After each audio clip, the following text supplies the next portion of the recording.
இல்லை இப்போ அவர் அங்கேருந்து அதிமுக நோக்கி வராரு, இல்லை அதிமுகலேருந்து ஒரு அழைப்பு விடுத்து கூட அவரை கூப்பிட்டு கூட ஒரு 10 சீட் கொடுக்கக்கூடாதா? ஏன்னா இவருக்கே 18 சீட் கொடுத்துருக்காங்க, அவருக்கு ஒரு 10 சீட் கொடுக்கக்கூடாதா? அவர் வந்து புதுசில் ஏற்கனவே வந்து அதிமுக கூட கூட்டணியிலலாம் இருந்திருக்கிறார்ல.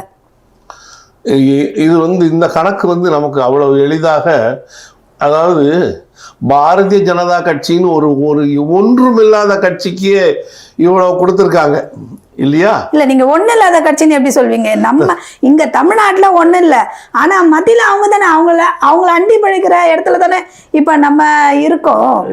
அந்த ஒரு பாயிண்ட் நம்ம யோசிக்கணும். எவ்வளவு கேலியும் கிண்டலுமா இருக்குன்னா, டொனால்டு ட்ரம்ப் வந்து அமெரிக்கால ரொம்ப புகழ் பெற்றவராக இருக்கிறாரு, அவருக்கு இங்க மத்திய ஆட்சியில் இப்ப நீங்க மத்திய அமைச்சரவை நம்பாம நீங்க இருக்கவே முடியாதுல்ல. அவங்க கிட்ட அவங்களுடைய இது இல்லாம நீங்க என்ன இங்க செஞ்சிட முடியும்? எதுக்குனாலும் அங்கிருந்து தானே பினான்ஸ் நீங்க கேக்குறீங்க.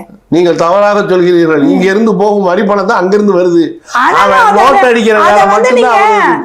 எந்த தலைவரும் சீமானை தவிர்த்து அதை அப்படி பேசுறதுக்கு இங்க ஆள் இல்லைல்ல. சீமான் இன்னைக்கு பேசுறாருல, நான் வந்தேன்னா முன்ன இங்க ஒண்ணுமே இல்லாம ஆக்கிடுவேன். அது வரலங்க, சிரிக்காதீங்க.